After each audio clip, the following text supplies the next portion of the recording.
네, 하나님 말씀 읽겠습니다. 이사야서 27장 2절에서부터 13절까지 말씀입니다.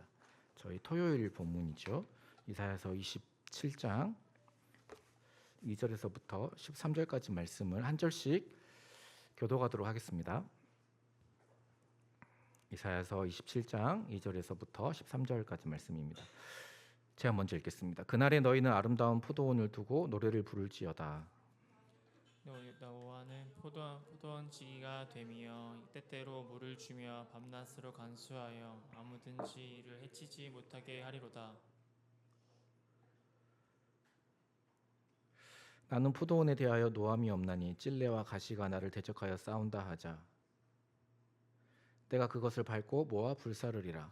그리하지 아니하면 내 힘을 의지하고 나와 화친하며 나와 화친할 것이니라. 후일에는 야곱의 뿌리가 박히며 이스라엘의 움이 돋고 꽃이 필 것이라. 그들이 그 결실로 지면을 채우리로다. 주께서 그의 백성을 치던 것과 그의 백성을 치던 자들과 백성이 죽임을 당하였던 백성을 죽인 자가 죽임을 당함과 같게 하겠느냐. 주께서 백성을 적당하게 견책하사 쫓아내실 때에 동풍 부는 날에 폭풍으로 그들을 옮기셨느니라. 야곱의 불의가 속함을 얻으며 그의 죄악심이 결과는 이로 말미암나니 곧 그가 제단의 모든 돌을 부서진 횃돌 같게 하며 아세라와 태양상이 다시 서지 못하게 함과 있는 것이다. 대저 견고한 성읍은 적막하고 거처가 황무하며 버림받아 광야와 같은즉 송아지가 거기에서 먹고 거기에 누우며 그 나무 가지를 먹어 없이 하리라. 가지가 마르면 꺾이나니 여인들이 와서 그것을 불살할 것이라. 백성이 지각이 없으므로 그들을 지으시니가 불쌍히 여기지 아니하시며 그들을 조성하시니가 은혜를 베풀지 아니하시리라. 너희 이스라엘 자손들아, 그날에 여호와께서 창이라는 하수에서부터 애굽 시내에까지 과실을 떠는 것 같이 너희를 하나하나 모으시리라. 그날에 큰 나팔을 불리니 아수르 땅에서 멸망하는 자들과 애굽 땅으로 쫓겨난 자들이 돌아와서 예루살렘 성산에서 여호와께 예배하리라. 아멘. 제가 주인교회 청년부 사역을 할 때 한 자매가 자신의 직장 동료를 전도하였습니다. 근데 그 자매가 교회를 오기 전에 자신은 기독교에 대해서 가지고 있는 자신의 질문이 해결되지 않으면 교회를 나가기 어려울 것 같다라고 이야기를 했습니다. 그래서 제가 그 자매를 따로 만나게 되었습니다. 그래서 그 자매가 가지고 있는 질문들에 대해서 제가 최대한 친절하게 답해 주었습니다. 근데 그 자매가 진짜 의리가 있는 자매였어요. 그래서 그 주에 정말로 교회를 나와서 등록을 하고 새가족 교육을 받고 지금까지 신앙생활을 너무나 예쁘게 잘 하고 있습니다. 교회에서 신앙생활을 하면서 남자친구도 생겼습니다. 예수를 믿지 않는 형제였고, 그래서 남자친구가 기독교 신앙에 대해서 이걸 저거 물어보면은 자신도 교회 다니지 얼마 되지 않았기 때문에 답을 해줄 수가 없는 거예요. 그래서 그 질문을 저에게 보내왔습니다. 지금 이제 그 두 분이 다음 달에 이제 결혼을 하게 됩니다. 한 번 질문할 때 한 10개씩 질문을 보내요. 그중에 저에게 카톡으로 보내온 두 번째 질문들, 그중에서 특별히 천국과 지옥에 관한 질문 몇 가지만 제가 추려서 여러분들에게 한번 그대로 읽어드리겠습니다. 한번 여러분도 고민해 보십시오. 교회를 다니지 않아도 진심으로 회개하면 천국에 갈 수 있는 건가요? 남을 해한 후에 진심으로 회개하면 천국에 갈 수 있는 건가요? 자, 그렇다면 다른 종교는 결국 천국을 갈 수 없는 건가요? 천국을 공간적인 것이 아닌 곳으로 말씀하셨는데, 그런 불교 등에서 말하는 해탈, 열반 등을 천국에 도달한 것으로 보면 되는 건가요? 자, 기독교를 접하지 못한 옛날 사람들은 다 지옥에 간 건가요? 자, 동물들도 천국과 지옥에 가나요? 동물들도 천국과 지옥에 간다면 태어나기를 그렇게 태어난 육식 동물은, 그러니까 이제 살인을 다른 생물을 잡아먹는 육식 동물들은 무조건 지옥에 가는 건가요? 하나님은 모든 자녀를 사랑하시는데 왜 믿는 자만 구원하시나요? 자, 질문을 들으시면서 느꼈겠지만 많은 사람들이 기독교에서 가장 큰 반감을 갖는 것 중에 하나가 바로 이 부분입니다. 자신을 믿지 않는다는 이유로 단순히 영원한 형벌을 받게 하는 신이 과연 정당한가? 이러한 질문은 다음과 같은 질문과도 연결이 되어집니다. 사랑의 하나님이시라면서 사랑의 하나님이 진노하시는 것이 정당한가? 이런 질문들로 압축되어집니다.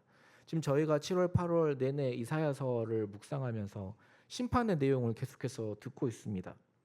지금까지 내용을 간략하게 정리하면은 앞부분은 북이스라엘과 남유다에 대한 심판, 그 다음에는 주변 열국들에 대한 심판, 그리고 마지막에는 온 땅에 대한 심판, 이렇게 내용이 이어집니다. 이 본문들에서 하나님은 어떤 분이십니까? 진노하시는 하나님이십니다. 그렇다면 우리도 이런 질문을 떠올릴 수가 있죠. 사랑의 하나님이 진노하시는 것이 정당한가?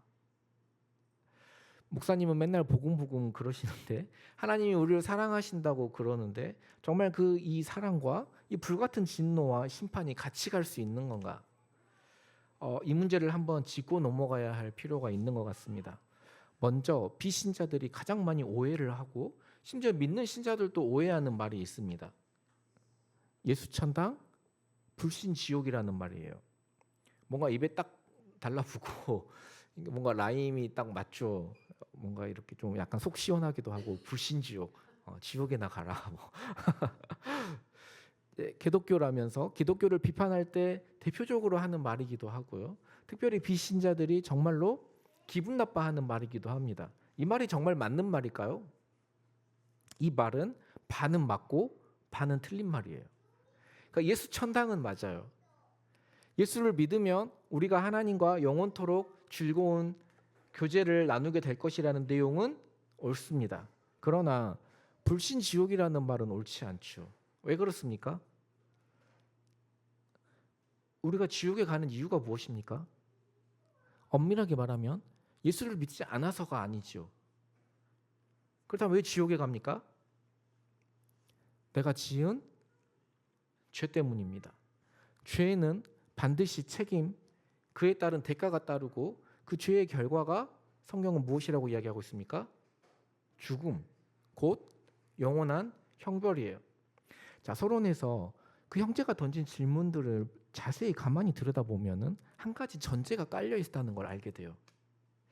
기독교를 들어보지 못한 옛날 사람이든, 그러니까 이순신 장군이나 세종대왕 같이 훌륭한 기독교를 들어보지 못한 옛날 그 사람이든 동물이든 타 종교를 믿는 자이든 예수를 믿지 않던 자들인 간에 이들은 도덕적으로 중립적이고 아무런 죄도 저지르지 않았는데 단순히 예수를 믿지 않거나 교회에 다니지 않았기 때문에 억울하게 지옥으로 간다는 잘못된 전제가 깔려 있습니다. 무슨 말인지 이해가 되세요? 그러나 우리는 죄인이에요. 그리고 그 죄인은 이미 그가 행한 잘못만으로도 충분히 형벌을 받을 만합니다. 제가 그 형제에게 이와 관련된 설명을 하지 않은 것은 아니에요. 다만 그 형제가 질문들 속에서 이러한 전제를 버리지 못하고 계속 이런 전제 가운데 질문을 던지는 이유는 자신이 죄인임을 인정하기 어려운 부분이 있습니다. 그러니까 죄인인 것은 나도 어느 정도 인정해요. 그렇지만 내가 지은 죄는 누구나 다 어느 정도 짓는 부분인 거고 나는 특별히 누군가에게 그렇게 피해를 주지는 않았습니다. 그러니까 지옥에 갈 만큼 영원한 형벌을 받을 만큼 그 정도 죄인은 아니에요. 더군다나 이순신이나 세종대왕 같이 그리고 타 종교인들 중에서도 도덕적으로 인격적으로 정말 탁월한 분이 계시잖아요. 그런 분들이 예수를 안 믿어서 지옥 간다는 것은 너무 불합리하다는 것이죠.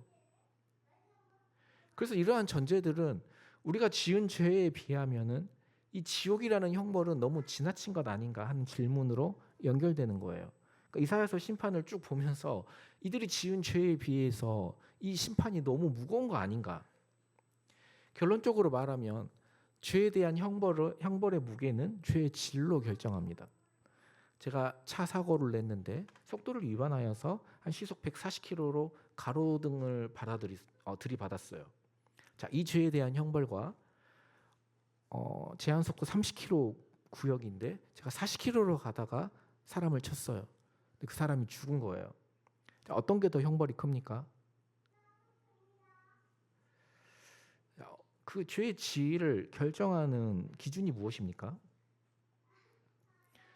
제 차가 박살나고 가로등이 박살난 것보다 한 사람의 목숨의 가치가 훨씬 더 크고 중하기 때문입니다. 어른들을 대상으로 한 성범죄보다 아이들을 대상으로 한 성범죄는 훨씬 더 죄질이 나쁩니다. 왜 그렇습니까? 아이의 가치는 더 보호받아야 되고 더 소중하게 여겨야 하기 때문입니다. 자, 그렇다면 온 우주에서 가장 소중하고 가치 있는 존재는 무엇입니까? 사람이 아닙니다. 사람의 가치도 물론 소중하지만 그 사람을 지으신, 그 사람을 만드신 하나님은 더욱 소중하고 가치 있는 분이십니다. 그리고 그 가장 가치 있는 존재를 향해서 죄를 지었기 때문에 그 죄의 질은 가장 악하다고 할 수 있는 거예요. 하나님은 우리가 상상하는 것보다 훨씬 더 크시며 위대하며 가치 있는 분이십니다. 하나님이 얼마나 위대하시고 가치 있는 분이신지 알면 알수록 우리가 하나님을 무시하고 하나님을 멸시한 죄가 얼마나 더 큰 죄인지 점차 이해하게 되는 것이죠. 제가 이렇게 인스타 릴스를 보면서 한 선교사님 성함이 선교사님이에요. 김성교 선교사님이라고. 제가 이 부분에 대해서 설명하는 것을 들은 적이 있습니다. 자신은 모태신앙으로 자라서 물론 자신이 죄인인 것은 인정을 하겠는데 십자가에서 예수님이 죽을 만큼 내가 죄인이라는 것은 전혀 와닿지가 않는 거예요. 그러면서 이런 설명을 하시더라고요. 예전에 강원도에서 큰 산불이 난 적이 있었어요. 그 엄청난 산불과 내가 성냥개비에 불을 붙여가지고 가지고 있는 작은 불과 비교하면은 이 둘이 비교가 되지 않지만 그 성냥개비의 불로도 얼마든지 산을 태울 수 있고 불이라는 속성은 똑같다는 거예요. 마찬가지로 죄의 본질은 어떻다는 거예요? 죄의 본질은 똑같다는 거죠. 자, 그렇다면 앞에 두 질문은 마지막 질문으로 연결되어집니다. 아니, 그렇다고 해도 하나님은 사랑이시라면서 어떻게 성냥개비의 불만 가지고도 진노하시고 심판하시는 하나님을 사랑의 하나님이라고 할 수 있는가? 자, 사랑의 하나님이 진노하시는 것이 과연 정당한가? 하나님은 사랑이시니 사랑이 하셔야 마땅하지 않는가? 그 하나님의 진노 앞에 우리 연약한 인생은 어떻게 버티라는 것인가? 그러니까 사랑이 진노보다 커야지, 그렇지 않으면 어떻게 사랑이 하나님이라고 할 수 있는가 하는 질문이죠. 이 글은 제가 전에도 한번 읽어드린 적이 있는데요. 유고슬라비아 출신의 세계적인 신학자 미로슬라브 볼프라는 신학자가 하나님의 진노에 대하여서 말하는 내용입니다. 제가 한번 읽어드리도록 하겠습니다. 나는 진노가 하나님에게 어울리지 않다고 생각하곤 했다. 특히 하나님은 사랑이시지 않는가? 신적 사랑은 진노를 넘어서지 않는가? 그러나 내가 최근에 하나님께서 진노하신다는 생각을 고쳐먹은 것은 나의 고국 유고슬라비아에서 발발한 전쟁의 참상을 겪은 뒤였다. 줄잡아 20만 명이 학살당하고 300만 명 이상이 추방되었다. 내가 살던 마을과 도시들이 파괴되었고 나의 동족들이 날이면 날마다 폭격을 받았으며 그들 가운데 일부는 상상을 초월할 정도의 잔악한 폭행을 당했다. 그래서 나는 진노하지 않는 하나님을 상상할 수 없었다. 아니면 지난 세기 마지막 10년 사이에 발발한 루안다 내전을 생각해보라. 100일 동안 80만 명의 사람들이 도륙당했다. 하나님은 그러한 대량 학살을 보시고 어떻게 반응하셨는가? 맹목적으로 사랑하는 할아버지처럼 가해자들을 기호하는 식의 반응을 보이셨는가? 대학살을 단죄하지 않고 가해자들의 근본적인 선함을 인정하는 식의 반응을 보이셨는가? 그들에게 맹렬히 진노하시지 않았겠는가? 그러니까 하나님이 사랑이시라는 사실은 오히려 하나님께서 죄를 향해 진노하신다는 것을 더 정당화합니다. 하나님께서 이사야서에서 그렇게 무섭게 죄를 지적하시면서 맹렬하게 진노하시는 이유가 무엇입니까? 역설적이지만 하나님은 사랑이시기 때문입니다. 누가 제 아내에게 폭행을 가하고 해치려고 하는데도 저는 착하고 사랑이 많은 목사이니까 해치려는 사람도 사랑해라고 하면서 그냥 넘어간다면 어떨까요? 아무것도 하지 않는다면 제 아내는 아마 큰 상처를 입을 거예요. 받을 거예요. 저는 제 아내를 사랑하지 않는 것입니다. 이사야서에서 이스라엘을 괴롭히는 열방들, 그 주변 나라들, 아스루와 블레셋과 모압 이런 나라들을 심판하시는 이유가 무엇입니까? 하나님은 사랑이시기 때문입니다. 하나님은 사랑이심에도 불구하고 진노하시는 것이 아니라 오히려 사랑이시기 때문에 진노하십니다. 하나님의 진노는 그분의 그 영원한 사랑 안에서 악에 대해서 보이시는 반응인 거죠. 이사야서는 하나님을 믿지 않는 이방 민족들에 대해서 자신을 믿지 않는다는 이유로 무조건 심판하시는, 진노하시는 신이 아니십니다. 오늘 본문에는 또다시 포도원이 등장을 합니다. 저희 그 요소리의 와인 발언 그 파문 이후에 계속 이 포도원 이야기가 계속해서 나오는 것 같아요. 5장에서도 포도원 노래가 나오는데 오늘 본문에서도 포도원 이야기가 똑같이 나옵니다. 그러나 결은 완전히 다르죠. 우리 3절 말씀 한번 같이 읽어볼까요? 3절 말씀 함께 읽겠습니다. 시작. 나 여호와는 포도원 지기가 되며 때때로 물을 주며 밤낮으로 간수하여 아무든지 이를 해치지 못하게 하리로다. 이 포도원의 포도원 지기가 누구입니까? 하나님이 포도원 지기가 되셔서 물을 주며 밤낮으로 돌보십니다. 4절 말씀도 한번 같이 볼까요? 4절 말씀 함께 읽겠습니다. 시작. 나는 포도원에 대하여 노함이 없나니 찔레와 가시가 나를 대적하여 싸운다 하자. 내가 그것을 밟고 모아 불사르리라. 네, 5절 말씀까지 함께 보겠습니다. 시작. 그리하지 아니하면 내 힘을 의지하고 나와 화친하며 나와 화친할 것이라.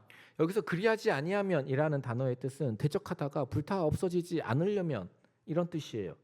그러니까 대적하여서 불타 없어지지 않으려면 내 힘을 의지하고 나와 화친하여서 나와 화친하며 나와 화친할 것이니라 이렇게 이야기하고 있는 거예요.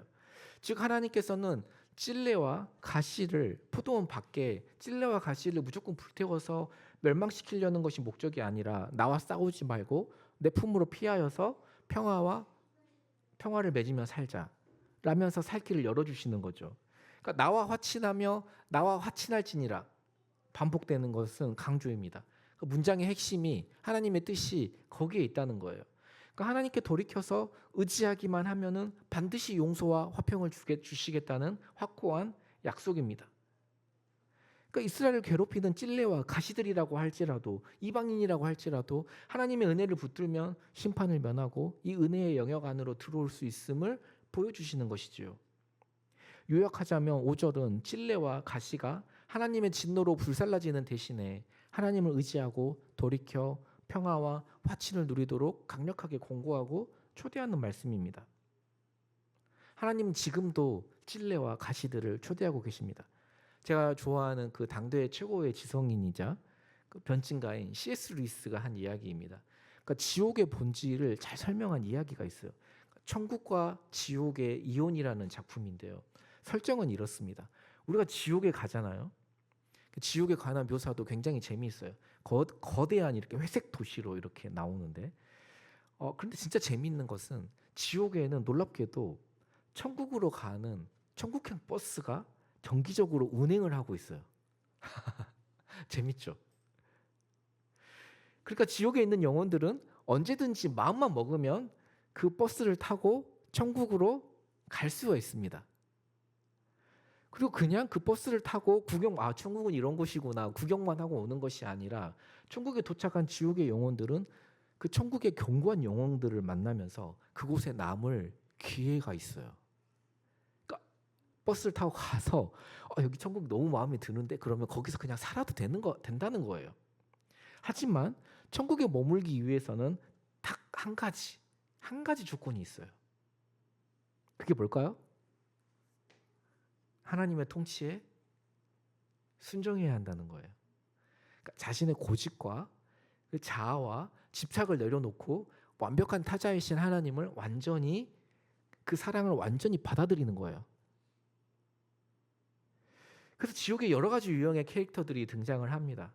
그래서 여러 유령들이 이 천국행 버스를 타고 지옥에서 천국을 가는데 결국에 한 영혼만 남고 나머지는 다시 그 버스를 타고 지옥으로 돌아와요. 자, 이 책이 말하는 지옥의 본질은 이렇습니다. 하나님은 누구도 강제로 지옥에 가두지 않으세요. 천국의 본질, 서로 완벽한 타자를 내가 받아들이고 그 영광 앞에서도 내 고집과 내 자존심, 내 자아, 내 죄를 포기하느니 차라리 지옥에서 내가 왕노릇하면서 타인들을 다스리고 사랑하는 대신에 다스리고 지배하겠다며 스스로 문을 잠그고 지옥으로 걸어 들어가는 것입니다. 그러니까 지옥에 하나님이 임재하시면 이 영혼들은 어떻게 하는 거예요? 하나님을 마주하기가 싫어서 하나님과 함께하는 것이 즐겁지가 않아서 버스를 타고 천국으로 도망간, 이것이 천국과 지옥의 본질입니다. 그래서 로마서에서 죄의 근원적인 원인에 대해서 무엇이라고 이야기합니까? 여러 가지 죄에 대해서 수많은 죄들을 열거하면서 이 죄는 사실 어떤 마음의 결론이라고 딱 이야기합니까? 로마서 초반에 마음에 하나님 두기를 싫어하는 태도라고 이야기하고 있지 않습니까? 그런 죄를 짓는 자들에게 하나님은 어떤 벌을, 어떤 심판을 내리십니까? 자기 뜻대로 너 지옥 가, 이게 아니라 자기 뜻대로 살도록 내어버려 두십니다. 이걸 신학적인 용어로 뭐라고 부르죠? 유기라고 불러요. 이게 곧 지옥입니다. 지옥은 내 뜻대로, 내가 하고 싶은 대로 사는 거예요. 하나님은 지금 자기 포도원에 포도들에게 말씀하고 계시는 것이 아니라 포도원 바깥의 찔레와 가시들에게 나와 대적하지 말고 나를 의지하고 나와 화친하자라고 이야기하고 계십니다. 그 은혜의 결과가 어떻습니까? 야곱의 뿌리가 굳게 박히고 이스라엘의 움이 돋아 꽃이 피며 그 풍성한 열매가 올 지면을 향기롭게 채울 것이라고 말씀하십니다. 이게 천국입니다. 하나님 우리의 포도원 지기가 되어 주십니다. 그리고 두 번째 단락에서부터 71절까지의 말씀은 하나님이 내리신 징계의 진짜 목적이 드러나 있습니다. 우리 7절, 8절 말씀 한번 같이 볼까요? 7절, 8절 말씀 함께 읽겠습니다. 시작. 주께서 그 백성을 치셨던들, 그 백성을 친지들 치심과 같게 택했으며 백성이 죽임을 당하였던들 백성을 죽인 자가 죽임을 당함과 같게 택했느냐. 주께서 백성을 적당하게 견책하사 쫓아내실 때에 동풍 부는 날에 폭풍으로 그들을 훔쳤느니라. 그러니까 적당하게 견책하셨다고 하시는데 적당하게 그 심판을 내리셨다는 거예요. 그러니까 이방 민족들과 다르게 이스라엘을 특별히 더 배려하셨다는 거죠. 여기서 적당하게라고 쓰인 히브리어 단어가 성경에서 오직 여기 딱 한 군데만 등장하는 단어예요. 그러니까 보통 이런 단어가 해석하기가 어렵죠. 왜냐하면 용례가 없기 때문에 그렇습니다. 그러나 많은 번역본들이 이 성경의 단어를 측정이라는 단어로 해석을 합니다. 그러니까 하나님이 심판의 강도를 측정하셨다, 조종하셨다라고 우리가 이해할 수 있습니다. 만약 지소리와 로운이가 어떤 잘못을 했다, 그럼 제가 지소리를 혼내는 거랑 로운이를 혼내는 거는 그 강도와 혼내는 결이 같을까요, 다를까요? 네, 제 자식이어서도 혼내는 것일 수도 있고 지소리와 로운이가 혼남을 이해하는 그 견디는 정도가 다르기 때문에 절대 똑같은 잘못을 해도 같을 수가 있어요, 없어요? 없어요. 그러니까 하나님이 심판의 강도를 조종하셨다는 거예요. 그러니까 이스라엘은 범죄함으로 매를 받지만 그것은 원수들이 당하는 심판과는 좀 결이 다릅니다. 또한 하나님은 거센 동풍을 불게 하듯 백성을 쫓아내며 징계하시지만 그 목적은 그들의 불의를 바꾸시고 죄를 온전히 씻어내는데 그 목적이 있습니다. 그러니까 심판 자체가 목적이 아니라 그 심판을 통해서 불의를 깨끗하게 하시는데, 온전히 씻겨내는데 목적이 있습니다. 그러니까 우리 지소리는 지금도 이렇게 뭘 먹으면 얼굴에 다 티가 나요. 막 이렇게 엄청 묻히고 뭘 먹는데 그걸 이제 안 씻으려고 하는 거예요. 안 씻으려고 고집을 부리면은 너 빨리 가서 씻어. 깨끗하게 하는 거죠. 특별히 9절 말씀에 보면 그 목적 중에 하나가 무엇입니까? 우리 한번 볼까요? 함께 9절 말씀 함께 읽겠습니다. 시작. 야곱의 불의가 속함을 얻으며 그의 죄 없이 함을 받을 결과는 이로 말미암나니 곧 그가 제단의 모든 돌을 부서진 횃돌 같게 하며 아세라와 태양상이 다시 서지 못하게 하며 그 이방 제단의 모든 돌들을 다 무너뜨리는 것입니다. 그러니까 우상들을 다 제거하는 거예요. 그러니까 징계를 통하여서 그 우상들을 제거하는 것이 징계의 목적이라고 말씀하고 계시는 거예요. 오늘 우리 수련의 주제가 마음의 보좌를 진단하다입니다. 그러니까 내 마음 속에 내가 진짜 갈망하고 내가 진짜 모시는 신은 누구인가? 그래서 사실은 마음의 우상 찾기입니다. 내가 모시고 마음의 보좌 속에 모시고 있는 분은 누구인가라는 거예요. 복음이 우리 마음속에서 자리 잡기 어려운 이유가 무엇입니까? 내가 여전히 즐거워하고 내가 여전히 갈망하고 내가 그 우상들을 기꺼이 섬기고 그 우상에게서 참된 인생의 가치와 의미와 만족을 얻으려고 하기 때문입니다. 그래서 오늘 저녁에 나눌 내용과도 연결이 되어지는데요. 팀 켈러의 내가 만든 신에서 그 우상에 관한 글을 제가 한번 읽어드리겠습니다. 우상이란 무엇인가? 무엇이든 당신에게 하나님보다 더 중요한 것이다. 무엇이든 하나님보다 더 크게 당신 마음과 생각을 차지하는 것이다. 하나님만이 주실 수 있는 것을 다른 데서 얻으려 한다면 그게 바로 우상이다. 무엇이든 워낙 당신 삶의 중심이자 필수여서 그거 없이는 살아갈 가치를 별로 느끼지 못한다면 그게 바로 가짜 신이다. 우상은 마음을 지배함으로 당신은 더 생각할 것도 없이 열정과 에너지, 돈과 정서적 자원을 다분히 거기에 쏟을 수 있다. 가정과 자녀, 직업과 돈벌이, 성취와 인정, 체면과 사회적 지위가 다 우상이 될 수 있다. 로맨틱한 이성 관계, 안전하고 평안한 환경, 외모나 두뇌, 정치나 대인 명분, 도덕과 가치관, 심지어 기독교 사역에 성공하는 것도 다 우상이 될 수 있다. 옛 이교도들이 사실상 모든 것을 신으로 본 게 지나친 상상력을 발휘한 것만은 아니었다. 그들에게는 섹스의 신, 일의 신, 전쟁의 신, 돈의 신, 국가의 신이 있었다.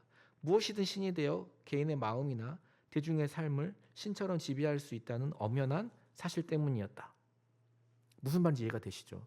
예를 들어 한번 예를 들어 볼까요?